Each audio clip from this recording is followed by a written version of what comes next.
De retour sur le plateau de l'Africa News où nous sommes toujours accompagnés par nos éditorialistes Jamal Taleb et Nadia Lamardi, également parmi nous notre invité Mariam Thiam. Je rappelle que vous êtes membre du Front Nouveau Citoyen. Tout de suite, notre dossier du jour.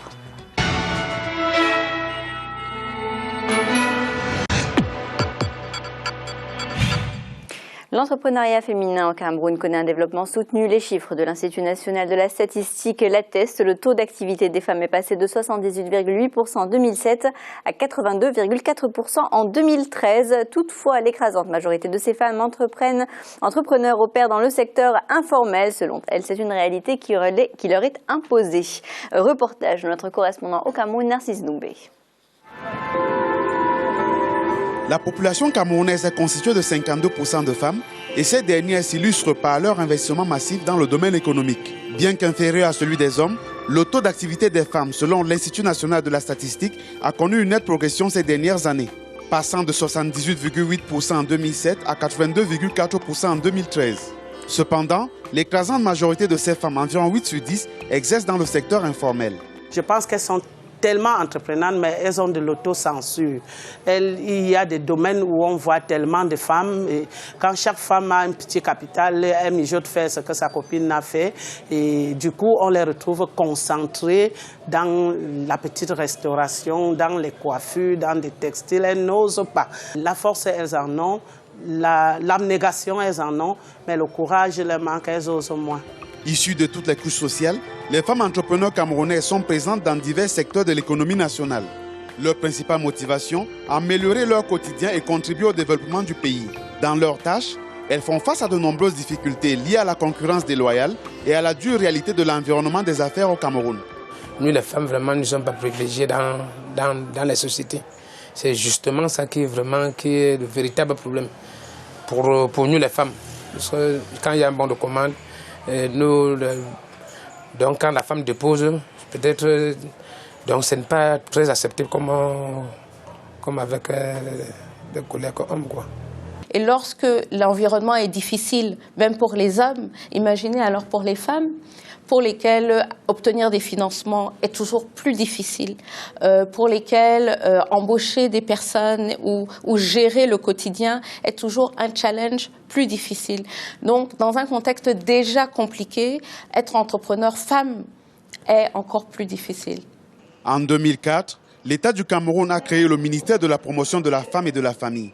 Au tableau de ces missions figure en bonne place le soutien à l'entrepreneuriat féminin. Il y a déjà des formations, des renforcements de capacités en esprit entrepreneurial, culture entrepreneuriale, parce qu'il faudrait déjà avoir cette culture-là pour se lancer dans cet entrepreneuriat-là qui demande beaucoup de risques. Tout un ensemble de modules qui permettent à ces dernières-là de s'habituer au monde, aux normes de l'entrepreneuriat, au langage de l'entrepreneuriat. Il y a également l'accompagnement. Malgré les efforts des pouvoirs publics, de nombreuses autres disparités sont observées, notamment en ce qui concerne l'accès au financement. Donc il faut vraiment trouver des solutions et commencer à respecter les femmes dans leur secteur et dans leur domaine respectifs. Et arrêter de les donner des financements de $100 quand elles cherchent 100 millions de dollars ou 10 millions de dollars. Vraiment, je pense qu'une fois qu'on change cette mentalité où la femme c'est pour des petits montants et les hommes pour les gros montants, ça va faire évoluer les choses. Pour développer leurs affaires, certaines femmes entrepreneurs ont souvent recours aux tontines et aux banques commerciales. Du fait que ces dernières soient en situation de surliquidité, ces femmes qui veulent investir espèrent des mesures plus rigoureuses venant du gouvernement. Qu'il exige chaque banque, chaque établissement financier, que chaque fin d'année, qu'ils nous disent, que ces banques disent, voilà, nous avons accompagné tel nombre de projets féminins. C'est-à-dire que voilà, qu'ils lancent un appel que voilà, les femmes qui ont des projets et tout ça, qu'elles viennent déposer le dossier. Et à la fin de l'année, qu'ils disent à l'État, voilà, nous avons permis qu'il y ait 5, 6, 7, 10 projets de femmes, de jeunes filles qui étaient à la maison, qui avaient les compétences et qui n'avaient que les moyens, qui leur manquaient que de moyens pour faire des grandes choses. Et en passant, je vous rappelle que ça crée quand même des emplois. D'autres, par contre, ont trouvé des moyens de financement beaucoup plus subtils. Vivant dans l'environnement, j'ai pu capitaliser la confiance avec des gens qui sont prêts à me donner des marchandises aussi nombreux que je puisse demander parce que étant sûr que je vais leur payer leur argent une fois vendu et de fil à l'aiguille, je me constitue une plateforme pour moi-même. Malgré toutes ces difficultés, les femmes entrepreneurs restent optimistes quant à leur devenir. Je suis très optimiste, je suis très positive. Pourquoi? Parce que je vois les qualités des jeunes femmes qui sont en train d'évoluer. Moi, je vois des jeunes femmes qui ont 20 ans, 25 ans, qui sont en train de créer des entreprises, de créer de la richesse. Et c'est ça l'avenir de l'entrepreneuriat féminin. Il appartient à vraiment cette jeunesse qui, elle, n'a pas froid aux yeux, ne va pas céder devant les challenges que nous, parfois, on serait, nous, un peu hésitantes. Selon une étude du Bureau international du travail publiée en 2004, seulement 5% de femmes entrepreneurs utilisent une main-d'œuvre salariée de plus de 10 personnes, pendant que plus de 40% opèrent sans aucun personnel salarié. Alors Mariam Thiam, le secteur informel leur est imposé par manque de financement et de formation en entrepreneuriat. Est-ce que vous êtes d'accord? Oui, je partage cet avis parce que il est la représentation, effectivement, la raison de la représentation des femmes en entrepreneuriat, pas même l'entrepreneuriat, mais la vente tout simplement, la débrouillardise, elles sont contraintes à utiliser les petits moyens pour pouvoir nourrir la famille. Une fois qu'elles arrivent à se constituer un petit capital à travers des programmes qui sont souvent mis en place par le gouvernement des pays en général, je parle en Afrique en général, et c'est là où elles arrivent à trouver des petits moyens, qu'il s'agisse d'ailleurs en Afrique ou ici, de microcrédits, pour pouvoir réaliser des petites actions qui restent toujours dans le domaine quand même de l'informel, et ce qui est lié au manque de formation, au manque d'éducation et au manque de compétences ou des outils de gestion en entrepreneuriat réellement. De manière générale, est-ce que c'est pas, comme on l'a déjà vu au cours des jours qui ont précédé, c'est pas un problème d'éducation d'abord?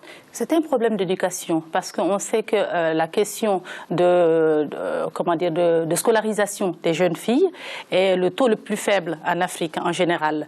Donc qu'est-ce qui reste à la jeune fille ou à la jeune femme qui vient de construire un foyer si ce n'est que d'être dans le domaine de l'informel? Tant qu'on n'aura pas réglé le problème de l'accès à l'éducation que les jeunes filles aillent à l'école d'abord primaire, qu'on puisse les maintenir à l'école de manière à acquérir des compétences et des outils qui puissent les permettre de se projeter dans l'entrepreneuriat. Mais par contre, je rappelle quand même que ce qui est aberrant, c'est qu'on sait qu'aujourd'hui, l'Afrique possède le taux de croissance le plus élevé.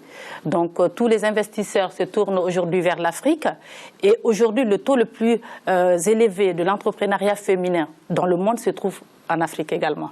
Donc, si nous mettons les moyens, si des politiques nationales sont là pour accompagner, pour prendre en compte la gestion de la question du genre, les femmes sauront davantage créer des emplois, enfin, créer leur propre entreprise, créer des emplois et participer au développement économique du pays, donc du continent. De toutes les façons, les outils sont là, les richesses sont ici, il s'agit de volonté politique pour les accompagner. Est-ce que vous êtes d'accord avec l'opinion avec l'affirmation plutôt de l'entrepreneur qu'on a entendu dire, donc que les femmes n'ont pas suffisamment de courage quelque part pour aller se lancer sur les marchés qui d'ordinaire sont dévolus aux hommes?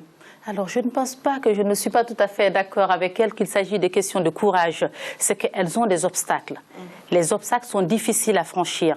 Quand vous n'êtes pas propriétaire de terrain, quand vous n'êtes pas propriétaire d'un petit capital, aucune banque ne vous prêtera de l'argent, que vous soyez homme ou femme, mais encore moins quand vous êtes une femme. Je pense que dans toutes les statistiques des entreprises ou des institutions habilitées à organiser, pourtant, les femmes sont plus minutieuses. On a quelque part du mal à comprendre le fait que les institutions financières n'osent pas aller vers les femmes entrepreneurs ou ne les accompagnent pas dans leurs projets. Oui, ça, je pense que c'est un manque d'information en général, parce qu'on sait très bien que quand la femme est chef d'entreprise, elle est plus rigoureuse dans la gestion. Les entreprises sont plus pérennes. Mais en même temps, on ne comprend pas, est-ce que c'est des restrictions, des freins liés à la culture, ou on n'a pas la culture de l'entrepreneuriat. Par contre, on a la culture du débrouillardise, comme je le dis, de l'informel.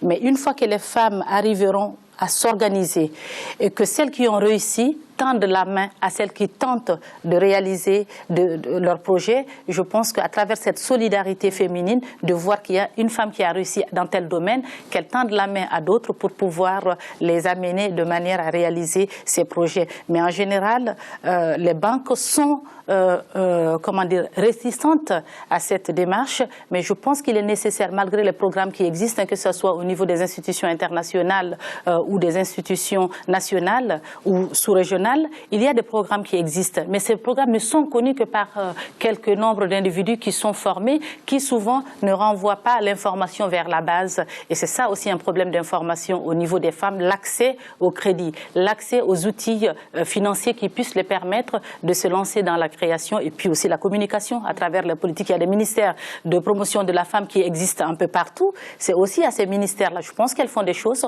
mais il est nécessaire qu'elles redoublent davantage dans l'encadrement et la formation des femmes entreprenantes ou en désir de réaliser leur projet d'entreprise. Alors, Nadia, est-ce que vous pensez, comme Madame Thiam, que c'est cette solidarité entre les femmes qui permettra à l'entrepreneuriat en Afrique de se développer et de s'améliorer? La solidarité entre les femmes et les hommes aussi. Je veux dire, on peut pas, les femmes ne peuvent pas être une entité à part dans une société et elles ne peuvent pas être à part du tissu économique.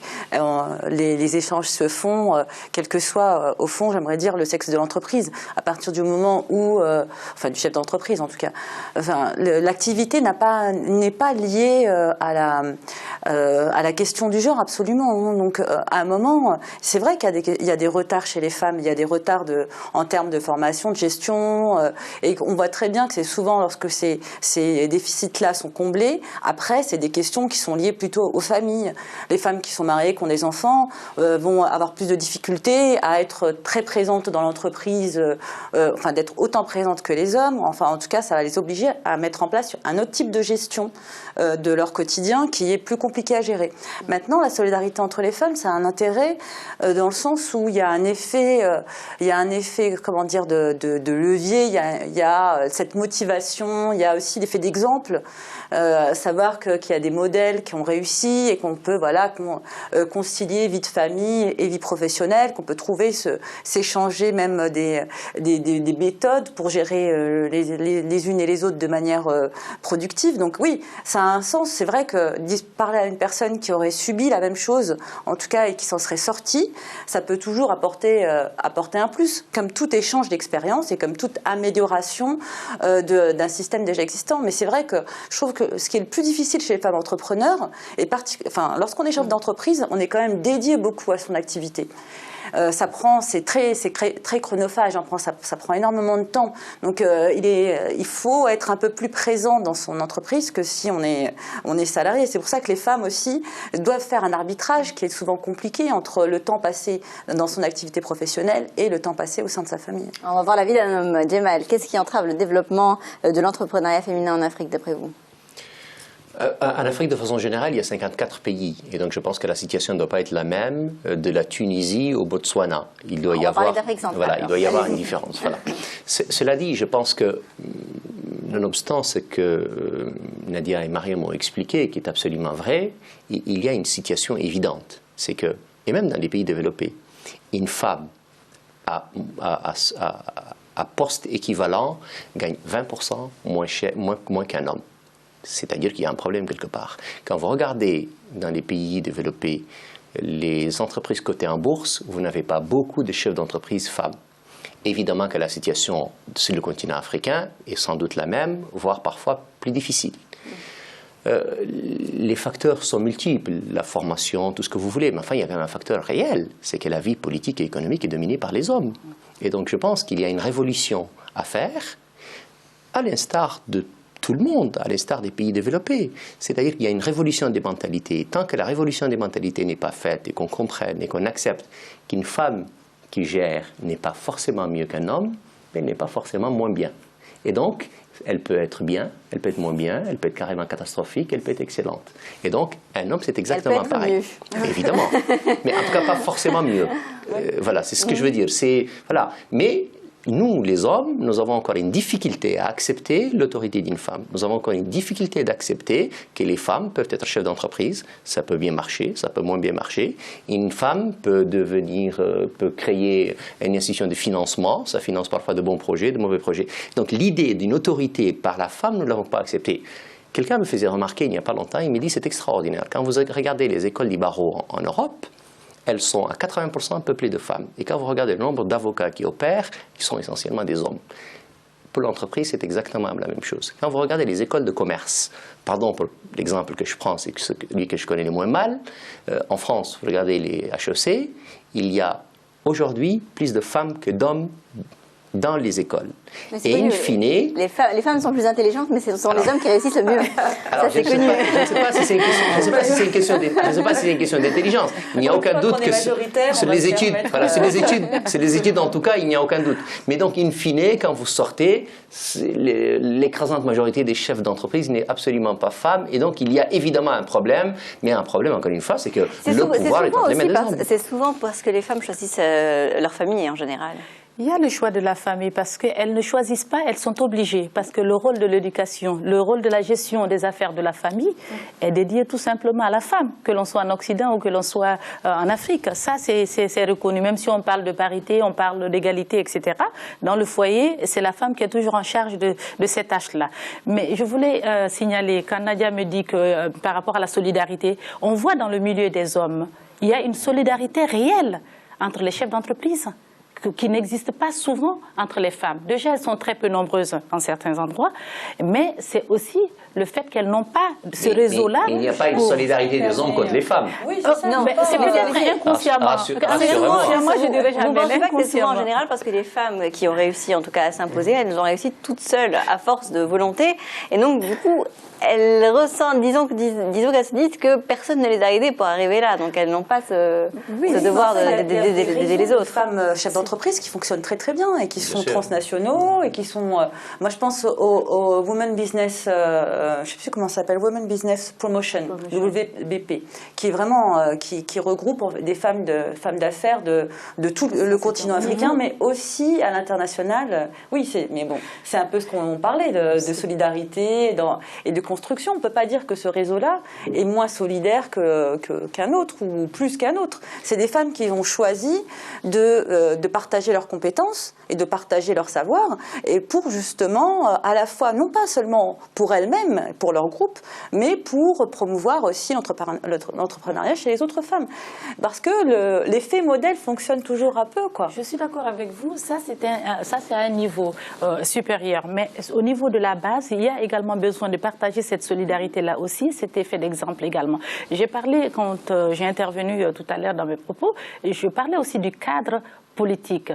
Des décisions au niveau des décisions au niveau de la nation, quand c'est des politiques nationales réelles en faveur des femmes aussi, parce que c'est important que l'on puisse mettre en place ces dispositifs, parce qu'on en parle un peu partout. Les financements peuvent être d'un côté international ou dans les institutions, comme je l'ai dit, sous-régionales ou au niveau des États, mais en réalité, les femmes restent encore en demande par rapport à ces accompagnements-là, qui n'est pas encore effectif sur tous les lieux. Alors, on a entendu dans le reportage Rebecca Hénonchon dire qu'elle est très optimiste, qu'elle pense que l'entrepreneuriat féminin est appelé à se développer de manière exponentielle prochainement. Est-ce que vous partagez son avis? Je partage son avis. Je pense que les jeunes filles qui arrivent à avoir une formation et à acquérir des compétences se lancent de plus en plus dans la création d'entreprises. On le voit un peu partout. Dernièrement, je suis médiatrice sociale et culturelle. Je viens de terminer une formation avec une autre association qui s'appelle Projet pour l'emploi, en partenariat avec HEC. Cela se passe évidemment en France, mais avec les populations issues de l'immigration, et notamment de l'Afrique en général, que ce soit l'Afrique du Nord ou l'Afrique du Sud, où il y a une quarantaine de femmes qui ont présenté des projets, des créations d'entreprises, c'est-à-dire d'analyser leur environnement, et recenser des besoins et y répondre par la création d'une entreprise dans le cadre de l'entrepreneuriat solidaire. Et je pense que ces démarches-là ou d'autres démarches où les femmes sont contraintes, à défaut de pouvoir créer trouver un emploi, elles créent leur propre structure de manière à créer leur propre emploi et au final, si l'entreprise se développe, effectivement, recruter d'autres personnes, donc employer des personnes. C'est possible parce que les femmes sont de plus en plus, celles qui arrivent à aller à l'école, comme je le dis, ont des formations aujourd'hui, elles font les mêmes formations que les hommes et aujourd'hui elles arrivent à avoir le courage, comme elle a dit, elles auront moins froid aux yeux et se lancer pour relever les défis qui seront sur leur chemin. Et je pense que c'est de plus en plus, parce que l'Afrique, on l'a dit tout à l'heure, je le disais, par rapport au taux de croissance, on a vu pendant la crise financière que l'Afrique qui s'est relevée le plus rapidement par rapport aux autres continents et que tout le regard des investisseurs sont braqués sur l'Afrique. Donc c'est à la jeunesse africaine aujourd'hui et notamment aux filles et aux femmes de se lancer dans la création d'entreprises. En tout cas, c'est ce que je leur souhaite. Nous allons mettre fin à ce débat. Je vais vous rappeler les principaux titres de l'actualité continentale à retenir. Ali Zaïdan, l'ancien Premier ministre libyen, a été démis de ses fonctions ce mardi par le Parlement. L'ancien chef du gouvernement a pris la fuite. Il s'est tout d'abord rendu à Malte, puis en Allemagne. Au Tchad, le parti du président Idriss Déby Itno, le MPS, le mouvement patriotique du salut, a fêté sa 24e année d'existence à N'Djamena ce mardi. Les responsables ont réaffirmé leur engagement à poursuivre le développement du pays. Nous allons marquer une courte pause dans l'Africa News. On va suivre nos dossiers de l'économie. Restez avec nous.